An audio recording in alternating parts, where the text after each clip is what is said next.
वार्षिक परीक्षा 2022 कक्षा 9 के गणित का पेपर ये आपके सामने है और आपके गणित का पेपर कुछ इसी प्रकार का आने वाला है। और तो इन प्रश्नों को आप अच्छी तरीके से तैयार करें, आपके जो काफ़ी प्रश्न है जो गणित के पेपर में सही हो जाएंगे। एक वीडियो मैंने इसका पहले अपलोड कर रखा है, एक पेपर में इसका पहले ही अपलोड कर दिया है, तो अगर आपने वो नहीं देखा तो वो भी ज़रूर देखें। उसका भी लिंक आपको नीचे डिस्क्रिप्शन बॉक्स में मिल जाएगा। आज हम ये दूसरा पेपर देखेंगे जो कि आपके लिए काफ़ी इंपॉर्टेंट है। तो ये गणित का पेपर है कक्षा 9 की। इसका पहला प्रश्न आपके ये कि इसमें से कौन सी धनात्मक परिमेय संख्या है। धनात्मक परिमेय संख्या का मतलब या तो दोनों प्लस में होंगे या दोनों माइनस में होंगे। तो देखो ये तो ऋणात्मक है, ये भी ऋणात्मक है, ये ऋणात्मक है, इसका मतलब धनात्मक कौन सी हो जाएगी, ये माइनस माइनस दोनों वापस प्लस हो जाएंगे, तो ये 7/8 हो जाएगी जो कि धनात्मक परिमेय संख्या कहलाती है। बाकी जो तीनों है वो ऋणात्मक परिमेय संख्या के उदाहरण है। अब परिमेय संख्या कौन सी होती है, तो वह संख्या जिसको हम P/Q के रूप में लिख सकते हैं उसको हम परिमेय संख्या कहते हैं, जहाँ पे P और Q क्या होते हैं, पूर्णांक होते हैं और Q का मान क्या नहीं होना चाहिए, 0 नहीं होना चाहिए। तो ऐसी संख्या जिसको हम P/Q के रूप में लिख सकते हैं, जहाँ पर P और Q पूर्णांक होते हैं और Q का मान 0 नहीं होना चाहिए, परिमेय संख्या कहलाती है।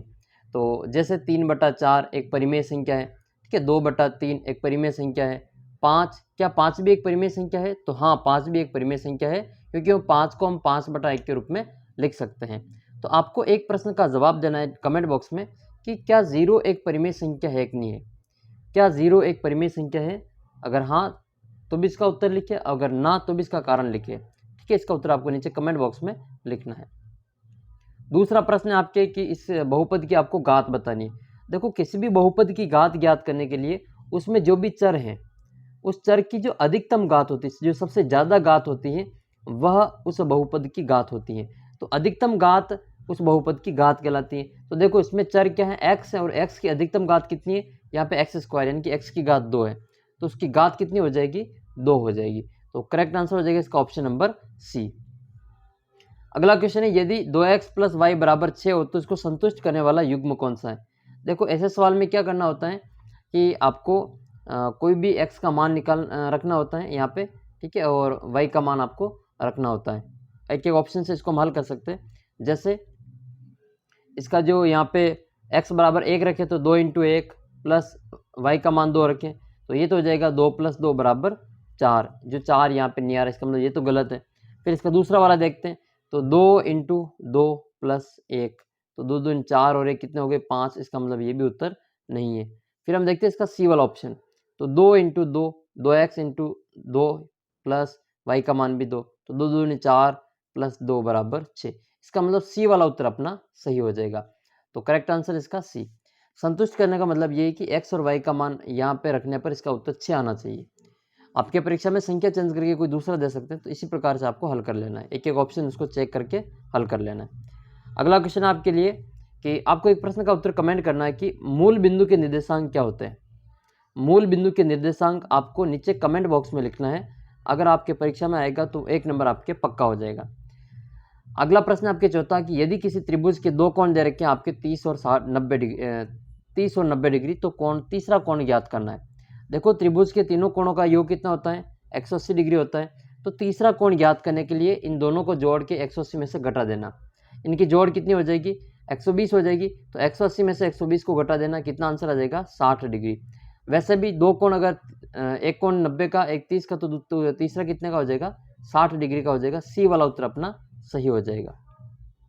अगला क्वेश्चन है, चतुर्भुज जिसकी चारों भुजाएं और कोण बराबर होते हैं वह चतुर्भुज क्या कहलाता है।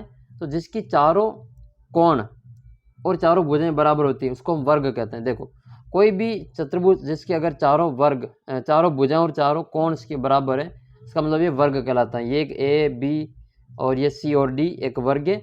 यहाँ पे ए बी सी डी, ठीक है, ए बी बी सी सी ए और डी ए, ये डी सी सी ए, ये सारे के सारे आपके इसमें 4 भुजाएं हैं और इसमें 4 कोण हैं। चारों एक कोण का मान बराबर होता है, प्रत्येक कोण इसका 90 डिग्री का होता है। चारों कोणों की जो जोड़ है वो 360 डिग्री के बराबर आती है। इसके अलावा इसके जो 2 विकर्ण होते हैं, विकर्ण क्या होते हैं, सम्मुख शीर्षों को मिलाने वाला रेखाखंड, सामने वाले शीर्ष को मिलाने वाला रेखाखंड विकर्ण कहलाता है। तो एक वर्ग में 2 विकर्ण होते हैं, ठीक है, ए बी, ये ए सी और ये बी डी, 2 विकर्ण होते हैं। इसी प्रकार से आयत में भी 2 विकर्ण होते हैं, ठीक है, चतुर्भुज में भी 2 विकर्ण होते हैं। तो ये आपने देख लिया, आयत में आमने सामने की भुजाएं बराबर होती है, प्रत्येक कोण समकोण होता है, लेकिन वर्ग की चारों भुजाएं बराबर होती है, चारों कोण भी बराबर होता है। और समांतर चतुर्भुज में जो आमने सामने की भुजाएं वो समांतर होती हैं। फिर आपका छठा प्रश्न है कि किसी बिंदु पर बनने वाले समस्त कोणों का मान कितना होता है। वेरी वेरी मोस्ट इंपॉर्टेंट है। ये मान लो कोई बिंदु है, तो इस बिंदु के चारों ओर कितने डिग्री का कोण बनेगा वो हमें ज्ञात करना है। तो किसी भी बिंदु के चारों ओर जो कोण बनता है वो 360 डिग्री के बराबर होता है। अब 360 डिग्री को हम क्या क्या लिख सकते हैं? 360 डिग्री को हम दो सरल कोण लिख सकते हैं। 360 डिग्री का मतलब क्या हो गया? दो सरल कोण। इसको हम और क्या लिख सकते हैं? तो इसको हम चार समकोण भी लिख सकते हैं, चार समकोण। तो चार समकोण लिख दो या फिर दो सरल कोण लिख दो, दोनों का मान 360 के बराबर होगा। तो हमारे ऑप्शन में दे रखा है यहाँ पे चार समकोण। तो किसी बिंदु पर बनने वाले समस्त कोणों का मान चार समकोण के बराबर होता है। कोई भी बिंदु ले लो, उसके चारों ओर 360 डिग्री का कोण बनता है। अगर आप अपनी डी को भी देखोगे तो ये डी आधी है, ये आधी, तो इसमें 180 डिग्री का ही कोण है। एक डी आप इसके नीचे और लगाएंगे तो 180 डिग्री और बनेगा। तो ये दो डी हो गई, यानी कि 180 और 180 कितने हो गए? 360 डिग्री। अगला क्वेश्चन आपके इसमें कि किसी घन का आयतन आपके 125 घन मीटर है, तो घन की भुजा कितनी होगी? तो आपको इसका घनमूल ज्ञात कर लेना है। घनमूल, आयतन का सूत्र क्या होता है? आयतन का सूत्र होता है भुजा क्यूब। आयतन बराबर भुजा क्यूब। और यहाँ पे आयतन कितना दे रखा है? 125 बराबर हो जाएगा भुजा की घात 3। भुजा ज्ञात करनी तो इसकी घात 3 हटाएंगे तो इसका क्यूब रूट ले लेंगे। क्यूब रूट लेंगे तो इसका उत्तर कितना आ जाएगा? 5। 125 का घनमूल कितना होता है? 5 हो जाएगा। ठीक है, 125 का जगह हम गुणनखंड करेंगे तो 5 का भाग 25 बार देंगे, फिर 5 का भाग 5 बार जाएगा, फिर 5 का भाग 1 बार जाएगा। तो 5 इंटू 5 इंटू 5, और घनमूल में 3 के जोड़े बनाते हैं और उसको मैं एक बार लिखते, तो 5 इसका आंसर आ जाएगा। एक प्रश्न का उत्तर आपको कमेंट करना है नीचे कि एक घन का आयतन 216 घन सेमी है। एक घन का आयतन 216 घन सेमी है, आपको उसकी भुजा ज्ञात करनी है। ठीक है, और उसका संपूर्ण पृष्ठीय क्षेत्रफल भी ज्ञात करना है। एक घन की भुजा आयतन दे रखा है इसमें 216 घन सेमी, इसका संपूर्ण पृष्ठीय क्षेत्रफल कितना आएगा वो आपको नीचे कमेंट बॉक्स में लिखना है, और इसकी घन की भुजा भी आपको ज्ञात करनी है। तो पहले घन की भुजा ज्ञात करेंगे, फिर इसका संपूर्ण पृष्ठीय क्षेत्रफल 6 इंटू भुजा स्क्वायर करके ज्ञात कर लेना। आंसर जो मैंने प्रश्न में दिए वही आपके आंसर आ जाएंगे। जो सवाल दे रखा है वही आपके आंसर आएगा। 8वां क्वेश्चन आपके समबाहु त्रिभुज की एक भुजा a मीटर की है, तो उसका परिमाप कितना होगा? देखो, किसी भी आकृति का परिमाप ज्ञात करने के लिए उसके चारों ओर की जो भुजाएं हैं इन सभी को जोड़ लो। जैसे ये a है, ये b है और ये c है, तो तीनों को जोड़ लो, इसका परिमाप हो जाएगा a + b + c बराबर इसका परिमाप आ जाएगा। तो कोई भी आकृति जब इसमें तीनों ही भुजा बराबर है, तो ये भी a, ये भी a और ये भी a, तो कितने a हो गई? ये 3a। तो समबाहु त्रिभुज में जो उसका परिमाप होगा वो 3a के बराबर होगा। जैसे एक आकृति है कि एक समबाहु त्रिभुज की भुजा 5 मीटर है, एक समबाहु त्रिभुज की भुजा 5 मीटर है, तो उसका परिमाप कितना होगा?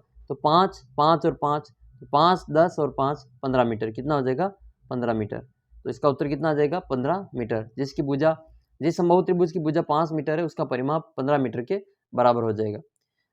फिर आपके अगला क्वेश्चन है आपके इसमें, यदि 5, 7, 9, 10 और x का माध्य 9 है तो आपको x का मान ज्ञात करना है। देखो ये सिंपल सा सवाल है, इसमें आपको माध्य दे रखा है, तो माध्य बराबर हो जाएगा आंकड़ों का योग बटा आंकड़ों की संख्या। तो माध्य बराबर इन सब की जोड़ कर लेंगे, और 7 और 5 ये लिख लेंगे हम, 5 + 7 + 9 + 10 और प्लस में आ जाएगा x, और बटे में आ जाएंगे, ये कितनी संख्या है? 5। ठीक है, और माध्य कितना दे रखा है यहाँ पे? 9।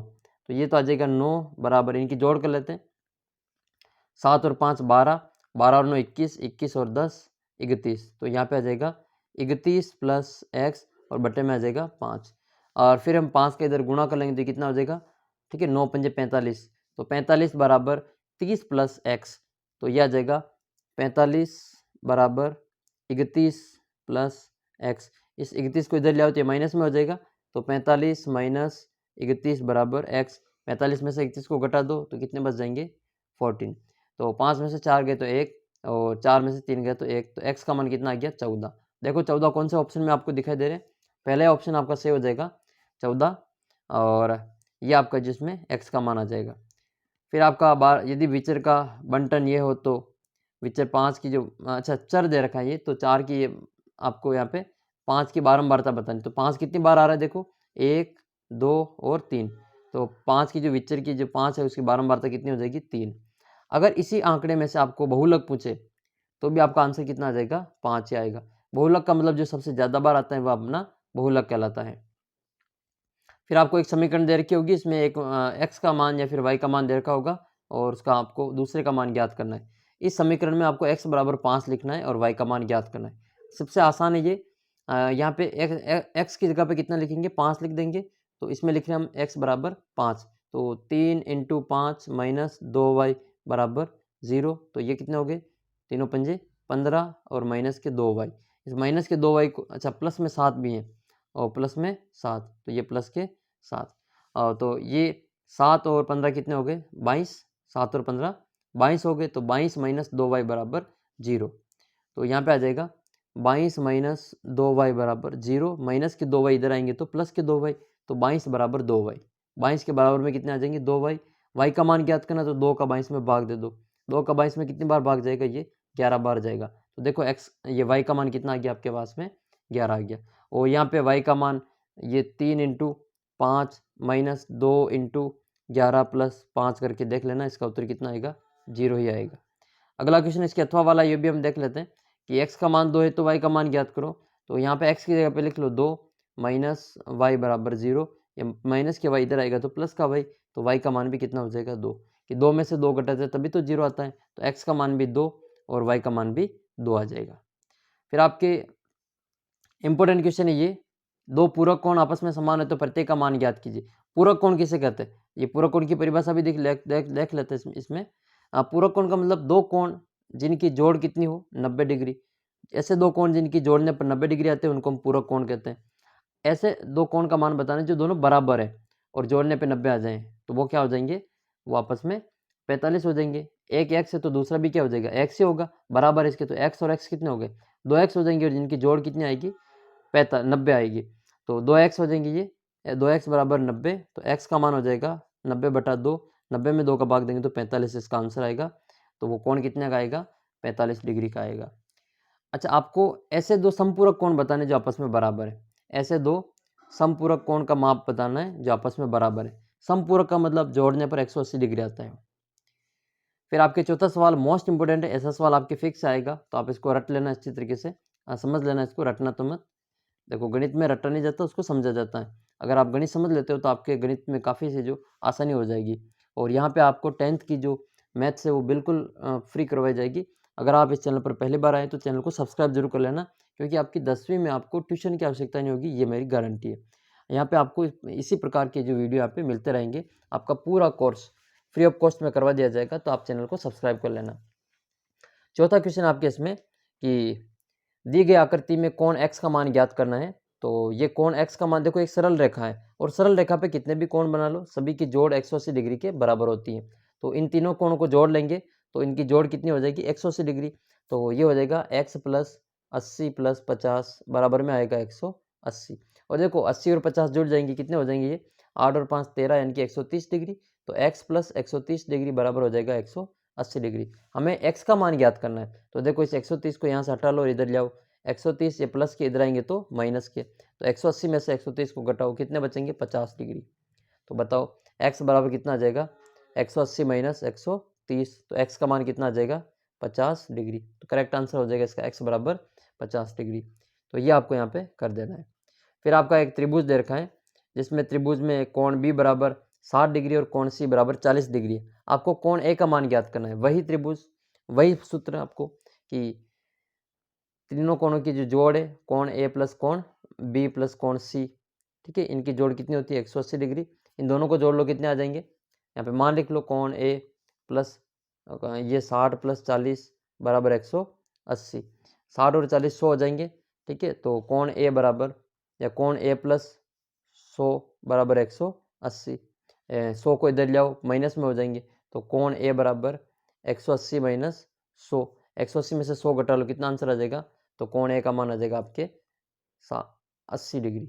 कितने डिग्री, 80 डिग्री। नेक्स्ट क्वेश्चन आपके ये देखो अंतःकोण वाला आपके हट गया, ये भी आपके नहीं है। ये वाला त्रिभुज वाला देख लेते हैं। त्रिभुज का आधार 20 सेमी और इसकी ऊंचाई 6 सेमी। तो त्रिभुज का क्षेत्रफल ज्ञात करना है। सिंपल सा सूत्र है आपका त्रिभुज का, कि त्रिभुज का क्षेत्रफल का सूत्र क्या होता है, 1/2 × आधार × ऊंचाई। देखो आधार 20 सेमी है तो 1/2 × 20 × ऊंचाई 6 सेमी। 2 के बार से 20 10 बार कटेगा, 10 को 6 से गुणा कर लेना, तो इसका आंसर आ जाएगा 60। ये सेंटीमीटर में है और क्षेत्रफल है, इसलिए सेंटीमीटर की घात 2 लगेगी। देखो काफ़ी आसान है गणित, अगर आप थोड़ा सा समझ लेते हैं तो आपके काफ़ी फ़ायदा हो जाएगा। और गणित को रटना मत, आप रटोगे तो आपको कोई सवाल है जो समझ में नहीं आएगा। कोई प्रश्न आपको समझ में नहीं आता तो अभी आप नीचे कमेंट बॉक्स में लिख देना, मैं आपको पूरा जो डिटेल में आपको वीडियो बनाकर समझा दूंगा। एक घन का संपूर्ण पृष्ठीय क्षेत्रफल 150 वर्ग मीटर है, उसकी भुजा की लंबाई ज्ञात करनी है। तो देखो आसान है, सूत्र क्या लगेगा, घन का संपूर्ण पृष्ठीय क्षेत्रफल 6 इंटू भुजा स्क्वायर, 6 इंटू भुजा स्क्वायर बराबर 150। भुजा ज्ञात करेंगे पहले, तो इसके 6 का भाग लगा दो, इसमें 6 का भाग देंगे इसमें 150 में, कितनी बार जाएगा, 6 का भाग 50 में जाएगा, देखो 2 बार, 6 दूनी 12, 3 बचेंगे 30 हो जाएंगे, तो ये हो जाएगा 6 पंजे 30, 25 बार गए, यानी कि भुजा स्क्वायर बराबर 25। अरे भुजा स्क्वायर बराबर अगर 25 आता है, भुजा स्क्वायर बराबर 25 आता है, तो भुजा का मान तो आपको पता ही चल गया, √25 हो जाएगा, भुजा बराबर √25 बराबर 5 मीटर, 5, हाँ ये हो जाएगा 5 मीटर। तो भुजा की लंबाई कितनी आ जाएगी, 5 मीटर। देखो इस बंटन का आपको माध्यक ज्ञात करना है। माध्यक का मतलब होता है मध्य का मान, आपके बीच की जो संख्या होती है उसको माध्यक कहते हैं। ठीक है, जैसे आप किसी टेबल पर या फिर किसी जो बेंच पर आप 3 लड़के बैठे हैं, ए बी और सी, कद वाइज, ठीक है, क्रम वाइज, तो या आप नाम वाइज बैठे हैं, तो ये जो बीच का जी इसको माध्यक कहेंगे। ठीक है, मान लो 3 लड़के और दो और बैठे साइड में, ठीक है, तो ये जो बीच का मान इसको हम माध्यक कहेंगे। तो माध्यक ज्ञात करने, इसका माध्यक ज्ञात करने के लिए आपको क्या करना पड़ेगा, सबसे पहले इसको आरोही क्रम में लिखना पड़ेगा या फिर अवरोही क्रम में, या तो इसको घटते क्रम में लिख लेना या फिर बढ़ते क्रम में। तो हम क्या करेंगे, इसको आरोही क्रम में लिखेंगे। सबसे छोटी संख्या पहले लिखेंगे, पहले आएगा 1, फिर एक बार और 1 आएगा, फिर इसमें आएगा 4, फिर एक बार और 4, 4 4, फिर आप क्या आएगा इसमें 6, फिर आएगा इसमें 8, फिर आएगा इसमें 10 और फिर आ जाएगा इसमें 12। तो ये पूरी संख्या आपने लिख ली गिनती के क्रम में। कितनी संख्या हुई, गिन लो इनको, 1 2 3 4 5 6 7 8, देखो 8 संख्या है। विषम संख्या होती है जैसे 1 3 5 7, तब तो हम बीच की संख्या आसानी से निकाल लेते हैं, लेकिन ये सम संख्या है। ठीक है, तो 8 है तो हम क्या करेंगे, 8 का आधा करेंगे। 8 का आधा कितना होता है, 4 होता है। तो हम क्या करेंगे, एक तो इसका चौथा पद लेंगे और एक इसका अगला पद लेंगे, चौथा और इसका अगला पद पाँचवा। तो 1 2 3 4, चौथा पद तो हो गया आपका 4 और पाँचवा पद हो गया आपके 6। चौथे और पाँचवें पद को जोड़ के 2 का भाग दे देना, तो 4 + 6 कितने हो जाएंगे, 10 हो जाएंगे, और 10 में 2 का भाग देंगे तो कितना आएगा, 5 आ जाएगा।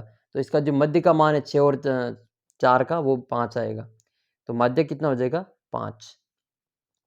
फिर आपको 0.01 को परिमेय संख्या में बदलने पर इसका मान क्या होगा, तो 0.01, इसको परिमेय संख्या में बदलो तो इसका पॉइंट हटा दो यहाँ से, पॉइंट के बाद में 2 अंक के, तो 1 के 2 जीरो लगेंगे, तो इसका उत्तर हो जाएगा 1/100। ये आपकी परिमेय संख्या है। मैंने ऊपर एक आपको प्रश्न पूछा था कि क्या 0 परिमेय संख्या है कि नहीं है, इसका उत्तर आपको कमेंट करना है। अगर आपको नहीं भी आता है तो भी जो प्रश्न आपने जो नीचे लिखे कि हाँ हमको ये नहीं आता है, तो मैं आपको वहाँ पे समझा दूंगा। 10वां प्रश्न है आपके कि घनाभ के आयतन का सूत्र लिखना है। तो बहुत ही आसान है, घनाभ का आयतन तो लंबाई इंटू चौड़ाई इंटू ऊंचाई, ये घनाभ के आयतन का सूत्र है। ठीक है, लंबाई इंटू चौड़ाई इंटू ऊंचाई। फिर आपका अगला प्रश्न है ये 11वां प्रश्न, वह कोण जो 2 समकोण से बड़ा और 4 समकोण से छोटा हो। अच्छा, 2 समकोण का मतलब कितना हुआ, 180 डिग्री, इससे तो बड़ा, और फिर आपका जो 4 समकोण से छोटा, 4 समकोण का मतलब 360 डिग्री से छोटा, उसको हम क्या कहते हैं। देखो आपके कोण में वापस समझा देता हूँ, ये जो कोण है ये तो इसको हम प्रतिवर्ती कोण कहते हैं। इस कोण को हम क्या कहते हैं, प्रतिवर्ती कोण कहते हैं। ठीक है, रिफ्लेक्स एंगल कहते हैं अंग्रेजी में इसको, और हिंदी में इसको प्रतिवर्ती कोण कहते हैं। प्रतिवर्ती कोण का मान जो है वो 180 डिग्री से तो ज़्यादा होता है और 360 डिग्री से कम होता है। 180 डिग्री के कोण को तो हम कहते हैं सरल कोण, और 360 डिग्री के कोण को कहते हैं हम पूर्ण कोण। एक पूरा कोण बनता है, इसलिए 360 को पूर्ण कोण कहते हैं, 180 डिग्री को सरल कोण कहते हैं। और सरल कोण का एक और नाम है, सरल कोण को ही ऋजु कोण भी कहते हैं। सरल कोण या ऋजु कोण भी आपको 180 डिग्री के कोण को कहा जाता है। तो ये तो हो गया आपके 180 डिग्री का। एक होता है आपकी 90 डिग्री का कोण, जिसको हम क्या कहते हैं, समकोण। देखो एक कोण की परिभाषा आपके फिक्स आएगी, याद कर लेना। समकोण की आ सकती है, न्यून कोण की आ सकती है, अधिक कोण की, सरल कोण, ऋजु कोण, प्रतिवर्ती कोण, एक परिभाषा आपके फिक्स आने वाली है। तो 90 डिग्री के कोण को समकोण कहते हैं, और 90 से कम का जो कोण होता है, 90 से कम का और 0 से बड़ा, उस कोण को हम न्यून कोण कहते हैं। क्या कहते हैं, न्यून कोण। 90 से कम याद कर लेना, 90 से कम यानी न्यून, थोड़ा सा कम। और 90 से अधिक वाला जो कोण होता है, 90 से तो अधिक और 180 डिग्री से कम, इनके बीच का जो कोण है उसको हम क्या कहते हैं, अधिक कोण कहते हैं। और अधिक कोण में देखो 90 शामिल नहीं और 180 शामिल नहीं होगा, यानी कि 91 और 189, 179, 89 नहीं 79, 179 और 91 के जो कोण है ये सारे के सारे आपके अधिक कोण कहलाएंगे। समकोण तो 90 हो जाएगा और सरल कोण 180 हो जाएगा। फिर आपका 12वां क्वेश्चन है गुणनखंड करने। तो देखो गुणनखंड करने के लिए आपको ABC से तुलना करनी पड़ेगी इनकी। तो गुणनखंड करने के लिए हम क्या करेंगे, इसे 3 को गुणा करेंगे 2 से, 3 दूनी कितना होता है 6। अब 6 के टुकड़े करें जिनको जोड़े या घटाएं तो 7 आ जाए, तो 6 एकम 6, इनको 6 और 1 को जोड़ो 7 हो जाएगा। तो ये हो जाएगा 3x² प्लस ये हो जाएगा आपके 6x प्लस x प्लस 2। ये देखो 6 और 1 7 हो गए वापस, तो ये हमारा गुणनखंड सही हो जाएगा। इनमें से कॉमन निकालेंगे तो यहाँ पे 3x कॉमन आएगा, यहाँ पे x प्लस 2 बचेगा और यहाँ पे x प्लस 2 पहले से ही है तो यहाँ पे प्लस का 1 कॉमन ले लेना और यहाँ पे x प्लस 2 बच जाएगा। तो x प्लस 2 एक बार लिख लेना और 3x प्लस 1 एक बार लिख लेना। तो हमारा जो गुणनखंड होगा वो 3x प्लस 1 और x प्लस 2 हो जाएगा। फिर आपके इसका भी गुणनखंड कर लेते हैं हम, तो 3 चौक 12 हो जाएगा, 3 चौक 12। अब 12 के टुकड़े करें जिनको जोड़े या घटाएं तो माइनस का 1 आ जाए, ठीक है। तो वो हम देखेंगे इसमें माइनस का 4 और प्लस का 3 गुणा करो, देखिए 3 चौक 12 आ गए माइनस के 12 और जोड़ने या घटाने पर आपके माइनस का 1 आएगा। तो हम क्या करेंगे, माइनस के 4 ले लेंगे और प्लस के 3 ले लेंगे, तो यहाँ पे आ जाएगा 4x²। तो ये वैसे वैसे आएगा, ठीक है। अब इसकी जगह पे हम लिखेंगे माइनस का 4x और प्लस का 3x और माइनस के 3। कॉमन निकालो, यहाँ से क्या कॉमन आएगा, तो यहाँ से 4x कॉमन आएगा और यहाँ पे x माइनस 1 बचेगा। इसी प्रकार से यहाँ पे प्लस का 1 कॉमन ले लेना और यहाँ पे x माइनस 1 बचेगा। तो हमारा जो गुणनखंड होगा वो 4x प्लस 1, 4x प्लस 1 और x माइनस 1 होगा, ये अपना गुणनखंड हो जाएगा। या फिर आपको ये a² प्लस ये वो वाली जो आपकी सर्व समीकरण है a प्लस बी प्लस सी का होल स्क्वायर, ये इसका आपको पूर्ण विस्तार के रूप में गुणनखंड करना है। तो फिर आपका ये समीकरण का आपको ग्राफ खींचना है 3x प्लस वाई। ये थोड़ा सा इसमें मिस्टेक है, यहाँ पे कोई संख्या दे रखी होगी, यहाँ z नहीं होगा, यहाँ पे 0 होगा। फिर आपको एक 10 सेमी का रेखाखंड खींचना, इसको समद्विभाजन कीजिए और दोनों भागों को मापिए। रेखाखंड का समद्विभाजन सबसे आसान है। 10 सेमी के आपको रेखाखंड खींचने हैं स्केल की सहायता से और इसको a और b नाम दे देना है। समद्विभाजन करने के लिए प्रकार को इस रेखाखंड के आधे से ज़्यादा खोलना है। मान लो 10 सेमी की रेखाखंड है तो हम इसको आधा कितना 5 हो जाएगा, तो हम इसको 7 सेमी खोल लेंगे। प्रकार को 7 सेमी खोल के ए पर रखेंगे और ऊपर चाप काटेंगे एक, और एक चाप हम नीचे काट लेंगे, ठीक है। ए पर रख के ये दोनों चाप काटने, फिर वापस प्रकार को कम ज़्यादा नहीं करना और बी पे रखना है, वैसा वैसे 7 सेंटीमीटर तक रखना है और बी पे के ऊपर एक चाप काट देना पहले वाले के ऊपर और एक चाप वापस आपके नीचे कट जाएगा। फिर इन दोनों चाप को आपस में मिलान कर लेंगे। तो यहाँ पे जो बिंदु आएगा उसको हम एम नाम दे देंगे। ये एम बिंदु इस दोनों रेखा इस पूरे रेखाखंड को 2 बराबर भागों में बांटेगा। इधर भी 5 आ जाएगा और इधर भी 5 आ जाएगा। या आप प्रकार पेंसिल स्केल से करके देखना, दोनों 5-5 ही आएंगे। फिर आपके 6 सेमी सेंटीमीटर की रेखा खींचिए और इसके बाहर भी बिंदु से इस पर लंब डालिए। तो ये रेखाखंड खींचनी है, ये वाली, इसका नाम दे देना ए बी। ये 6 सेंटीमीटर की, इसके बाहर कोई एक बिंदु ले लेना है पी और यहाँ से इसके ऊपर लंब डालना है। तो यहाँ पे एक चाप काट देना, फिर प्रकार को यहाँ रख के, ठीक है, एक चाप काट देना यहाँ पे, इसके चाप कर देना यहाँ पे और इसको मिलान कर देना, यहाँ पे 90 डिग्री का कोण बन जाएगा। फिर आप प्रकार और पट्टी की सहायता से एक तो 45 डिग्री का कोण बनाना है, एक आपके 75 डिग्री का कोण बनाना है। इनके अलावा आपको एक तो 135 डिग्री का कोण बनाना आना चाहिए प्रकार और पट्टी की सहायता से, एक 60 डिग्री का कोण, एक आपके 90 डिग्री का कोण, एक 45 डिग्री का कोण हो जाएगा आपके इसमें, 120 डिग्री का कोण। ये कुछ इंपॉर्टेंट कोण है जिनको आपको बनाना आना चाहिए। एक 22.5 डिग्री का कोण, 22.5 डिग्री का कोण मोस्ट इंपॉर्टेंट है, ये प्रश्न परीक्षा में आ सकता है। फिर आपका अगला प्रश्न है कि त्रिभुज ABC की रचना कीजिए जिसमें A, B और C का मान आपने दे रखा है। देखो ये जो ABC है, यहाँ पे A बराबर होता है कैपिटल BC और स्मॉल b बराबर होता है SC और स्मॉल C बराबर होता है AB। इस प्रकार से हम ABC इसका नाम देके इसकी रचना कर सकते हैं। दूसरा, इसमें भी आपको त्रिभुज की रचना करनी है, तो ये BC, SC और ये दे रखी है, तो इनके बीच का कोण आसान से ये वाला त्रिभुज बन जाएगा। फिर आपके हीरोन का सूत्र से इस त्रिभुज का क्षेत्रफल ज्ञात करना है, 15, 25 और 30। वेरी मोस्ट इंपॉर्टेंट क्वेश्चन है ये हीरोन का सूत्र वाला आपके। तो 15, 25 और 30 का आपको पहले s का मान ज्ञात कर लेना है, तीनों को जोड़ के 2 का भाग दे देना, s का मान आ जाएगा। फिर हीरोन का सूत्र आप लगा देना इसमें, एस कोष्टक एस माइनस ए, एस माइनस बी और एस माइनस सी। इनका मान लिख के एस का मान, फिर सब में से एस के मान में से इन सबको घटा देना, फिर अंडर रूट कर लेना इनका, तो इसका आंसर आ जाएगा। फिर 19वां प्रश्न है आपके इसमें कि एक घनाभ 15 इंटू 12 इंटू 6 सेमी है, इस घनाभ को पिघाल कर 6 सेमी भुजा वाले कितने घन बनाए जा सकते हैं? 3 सेमी। तो हमें क्या करना है कि इसका आयतन, घनाभ का आयतन ज्ञात कर लेना है और इस घन का भी आयतन ज्ञात कर लेना है। घनाभ के आयतन में घन के आयतन का भाग दे देना है। तो देखो घनाभ का आयतन तो क्या हो जाएगा, लंबा इंटू चौड़ा इंटू ऊंचाई, यानी कि 15 इंटू 12 इंटू 6, 15 इंटू 12 इंटू 6। और घन का आयतन क्या होता है, भुजा क्यूब, यानी कि भुजा इंटू भुजा इंटू भुजा, तो 3 इंटू 3 इंटू 3। ये 3 से एक बार कटेगा, ये 3 से 2 बार कट जाएगा, ये 3 से एक बार कटेगा, ये 3 से 4 बार कटेगा, ये 3 से एक बार और ये 3 से 5 बार कटेगा। 5 चौक 20 और 20 दूनी 40। कितने घन बनेंगे, 40 घन आपके इसमें बन जाएंगे। फिर आपके सेक्शन सी में आपके आएगा एक 20वां क्वेश्चन है, हर का परिमेयकरण। मोस्ट इंपोर्टेंट है, आप तो 100% इस सवाल को बढ़िया तैयार कर लेना, आपके जो 4 नंबर पक्के हो जाएंगे। मोस्ट इंपोर्टेंट है ये, हर का परिमेयकरण करना, और आसान भी है। इसका उत्तर कितना आएगा, 2 माइनस अंडर रूट 3, ये इसका आंसर आएगा। और फिक्स है इसका आंसर, ये आता है। तो हम कर लेते हैं इसको। हर का परिमेयकरण करने के लिए क्या करते हैं, यहाँ जो प्लस का निशान है इसको माइनस करके ऊपर नीचे गुणा कर लेते हैं। तो ये हो जाएगा 1/2 प्लस अंडर रूट 3 इंटू ये हो जाएगा 2 minus under root 3/2 minus under root 3। देखो यहाँ पे एक सूत्र बनेगा a प्लस बी और a माइनस बी, ये a प्लस बी और यहाँ पे बनेगा a माइनस बी।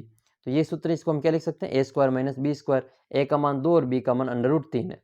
तो 2 का स्क्वायर तो हो जाएगा 4 और अंडर रूट 3 का स्क्वायर होगा 3। 4 में से 3 गया तो 3, एक ही बचेगा, और ऊपर क्या चल रहा है हमारा 2 माइनस अंडर रूट 3। तो इसका उत्तर कितना आ जाएगा, 4 में से 3 गया तो 1, 1 का भाग देंगे इसमें तो 2 माइनस अंडर रूट 3 ही बचेगा। फिर आपको इसमें x का मान ज्ञात करना है, तो आधार समान करके इसमें घातें जुड़ जाएगी। फिर इसको जो आप आसानी से हल कर लेना। फिर आपको घन का विस्तार करना है, तो ये a माइनस बी का होल क्यूब 100% आएंगे ये सवाल, तो इनका सूत्र आप याद कर लेना, इनसे जो प्रश्न बनेंगे। और ये a प्लस बी और a माइनस बी का होल क्यूब है, या तो इसका विस्तार कर लो या फिर इसका विस्तार कर लो। ठीक है, आप इनको आसानी से कर सकते हैं। और आपके समीकरण आएगी जिनमें आपको ग्राफ हल करना होगा। और फिर आपको ये 23वां क्वेश्चन है, पी क्यू आर एस के आपको निर्देशांक लिखने, तो ये आपके मोस्ट इंपोर्टेंट है आपके। और फिर बिंदुओं को आलेखित करना, इनको आपको ग्राफ में बताना है कि 2 1 2 किस में आएगा, -1 3 किस में आएगा, -2 -5 किस में आएगा, 3 -2 किस में आएगा, 2 0 और 0 3, ये कौन कौन से चतुर्थांश में होगा। आपको ये निर्देश तंत्र बना के इसमें प्रथम द्वितीय तृतीय चतुर्थांश में लिखने होंगे। त्रिभुज पी क्यू आर की रचना करनी है, जिसमें क्यू आर बराबर 8 सेमी और क्यू बराबर 120 और आर बराबर 30 डिग्री। सबसे पहले आपको क्यू आर बराबर 8 सेमी खींच लेना है। यहाँ पे क्यू है, यहाँ पे आर है। क्यू पे कितने का कोण है, तो 120 डिग्री का। तो डी या प्रकार की सहायता से 120 डिग्री का कोण बना देना है, यहाँ पे 120 डिग्री का कोण। और आर पे आपके 30 डिग्री का कोण, आर पे आपके 30 डिग्री का कोण बन जाएगा। इस प्रकार से त्रिभुज पी क्यू आर की रचना हो जाएगी, पी क्यू आर, और इसकी आप रचना हिंदी में लिख लेना। अगला क्वेश्चन आपके कि माध्यमिक परीक्षा में कक्षा 10 के 30 छात्रों का बार किलोग्राम में निम्नलिखित है। इसकी आपको बारंबारता सारणी बनानी। देखो बार कहाँ कहाँ से, एक तो 34 है, एक आपके 35 है, एक 33 है। तो आप जो यहाँ पे लिख लेना बार 33 34, ठीक है, 35 36, और जो भी हो आप यहाँ पे लिख लेना। ये 33 को गिन लेना, ये तो आ जाएगा आपका बार, और यहाँ पे आ जाएगा बारंबारता। ठीक है, क्या आएगा, बारंबारता। और फिर आपको गिन लेना कि 33 कितनी बार है, इसमें से 33 को गिन लेना, 33 1, ये 2, और फिर आपके इसमें 33 है ये 3। तो 33 कितनी बार आ जाएगा, 3 बार। तो इसमें 3 लाइनें आपको खींच लेनी। फिर 34 को गिन लेना 35 प्रकार से बारंबारता सारणी बन जाएगी।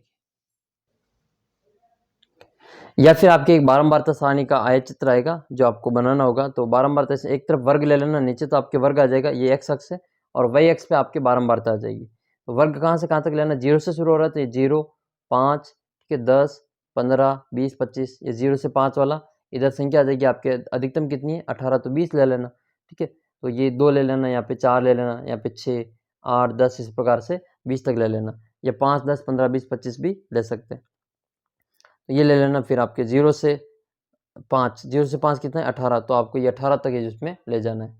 फिर 15 से, ये 5 से 10 15 तक, तो इसको आप 15 तक ले जाना। 10 से 15 कितना है 14, से थोड़ा सा नीचे ले आना, फिर आपका थोड़ा सा नीचे, और ये 10 वाले से थोड़ा सा ऊपर। इस प्रकार से आपके एक आयत चित्र बन जाएगा। फिर आपके सवाल दे रखा है, एक बीजगणितीय समस्या दे रखी है, 5 पुस्तक और 7 कलमों का मूल्य 79 रुपये है। 7 पुस्तक और 5 कलमों का मूल्य 77 रुपये है। तो एक पुस्तक और 2 कलमों का मूल्य ज्ञात करना है। आसान है, सबसे पहले इसको समीकरण में बदल देंगे। पुस्तकों का मूल्य x रुपये और कलमों का मूल्य y रुपये। तो ये हो जाएगा 5x प्लस 7y बराबर 79 रुपीज़। फिर 7x प्लस 5y बराबर 77 रुपीज़। अब आपको x और y का मान ज्ञात करना है और वही अपना एक कलम और एक पुस्तक और 2 कलमों का मूल्य ज्ञात हो जाएगा। एक प्रश्न आपकी ये कि दो सरल रेखाएं प्रतिष्ठित करें तो शीर्षाभिमुख कोण बराबर होते हैं। ये दोस्तों सरल रेखाएं, ये दोनों आपस में कोण जो होते हैं इसको शीर्षाभिमुख कोण कहते हैं और ये वाला कोण इस वाले कोण के बराबर होता है, तो इनको शीर्षाभिमुख कोण कहते हैं। ये अगर 10 डिग्री है तो ये वाला भी 10 डिग्री होगा और ये 10 डिग्री, तो ये कितना हो जाएगा 170 डिग्री, क्योंकि सरल रेखा पर आपके 180 डिग्री का कोण बनता है। ये 170 तो ये भी 170 होगा, आपस जोड़ करके देख लो 180 आ जाएगा। अगला क्वेश्चन आपके कि एक त्रिभुज के दो कोणों का अनुपात दे रखा है 2, 3 और 4। त्रिभुज के तीनों कोण ज्ञात करने। देखो आसान है, जब भी अनुपात दे दें इनके साथ में x लिख लेना। 2x plus 3x, 2x plus 3x plus 4x, इन तीनों की जोड़, तीनों कोणों की जोड़ कितनी होती है 180 डिग्री के बराबर। और तीनों की जोड़ कर लो, देखो कितने आ जाएंगे 2 और 3 5 और 4 9, तो ये आ जाएगा 9x। 9x बराबर 180 डिग्री। तो x का मान कितना आ जाएगा 180 में 9 का भाग दे दो तो कितना आ जाएगा 20 डिग्री। तो x का मान आ गया अपने पास में 20 डिग्री। तीनों कोण ज्ञात करने, तो 2 को 20 से गुणा कर लो, कितना आ जाएगा 40, 2 को 20 से 60 और 2 को 40 से 80, जोड़ कर लो 60, 40 और 80 180 के बराबर होंगे। एक त्रिभुज का क्षेत्रफल 144, तो उसका परिमाप ज्ञात करना है। तो देखो क्षेत्रफल से इसकी हम भुजा ज्ञात कर लेंगे। अंडर रूट 144 हो जाएगा, भुजा बराबर आ जाएगा 12 मीटर, ठीक है 12 आर। परिमाप ज्ञात करना है तो 4 × 12 कर देंगे, 48 इसका आंसर आ जाएगा। या फिर एक वर्गाकार खेत का जो लंबाई है वो आपकी दे रखी है 120 मीटर, परिमाप और क्षेत्रफल ज्ञात करना है। आसान है, लंबाई का मतलब वो खेत की भुजा दे रखी है आपको, तो क्षेत्र परिमाप ज्ञात करने के इसको 4 से गुणा कर देना, तो 120 × 4 बराबर, एक जीरो लग जाएगा, आंसर वो क्यों आएंगे, तो ये आ जाएगा 480। पहले 48 आ रहे थे, अब 480, पहले 12 था, अब 120 है। और क्षेत्रफल के लिए हम क्या करेंगे 120 × 120, तो ये हो जाएगा 144 के 2 जीरो, इतना आपका क्षेत्रफल आ जाएगा। और ये मीटर है तो मीटर का स्क्वायर आ जाएगा। फिर आपके अथवा वाला सवाल है, आयताकार मैदान में आपको टाइलें लगवानी है, तो ये हमें क्या करना है, इसका क्षेत्रफल ज्ञात करके इसका टाइल के क्षेत्रफल का भाग लगा देना है। तो ये आपका पूरा पेपर था, मैंने आपके लिए सोल्व करवा दिया। तो किस प्रकार आपका ये पेपर समझ में आया कमेंट बॉक्स में लिख के ज़रूर बताना आपको। और वीडियो को अभी तक आपने लाइक नहीं किया तो एक बार लाइक कर दें और चैनल को सब्सक्राइब जरूर कर लें, ताकि आपके 10वीं बोर्ड परीक्षा के जो इम्पोर्टेंट जो तैयारी है वो आपको मैं यहाँ पे करवाने वाला हूँ, तो आप चैनल को सब्सक्राइब कर लेना। गणित का जो डर है वो बिल्कुल आपके समाप्त हो जाएगा, एक बार आप यहाँ पे पढ़ के देखना, ठीक है। तो ये आपके गणित का पेपर था, एक मॉडल पेपर के रूप में। आपके इसी प्रकार के प्रश्न बोर्ड के वार्षिक परीक्षा में पूछे जाएंगे। मैंने एक पेपर पहले ही अपलोड कर रखा है, ये वाला पेपर, अगर आपने नहीं देखा तो ज़रूर देख लेना ये प्रश्न। और मैंने एक प्रश्न आपको पूछा था कि मूल बिंदु के निर्देशांक क्या होते हैं, ज़रूर कमेंट कर देना, इसका उत्तर आपके 1 नंबर पक्का हो जाएगा। एक त्रिभुज के तीनों कोणों का योग कितना होता है, इसका उत्तर भी आपको नीचे कमेंट करना है, ठीक है। तो आपको ये समझ में आ गया होगा कि आपके प्रश्न किस प्रकार के पूछे जाते हैं। तो ये पूरा पेपर मैंने पहले ही अपलोड कर दिया है, नहीं देखा तो ज़रूर देखें, और अगर आप चाहेंगे तो इसको मैं वापस अपलोड कर दूंगा पूरा सोल्व करके। तो धन्यवाद, जय हिंद। और कोई भी आपके प्रश्न समझ में नहीं आया हो तो आप नीचे कमेंट करना, मैं आपको पूरा अलग से वीडियो बनाकर समझा दूंगा। मिलते हैं जल्दी अगले वीडियो में, तब तक जय हिंद, जय भारत।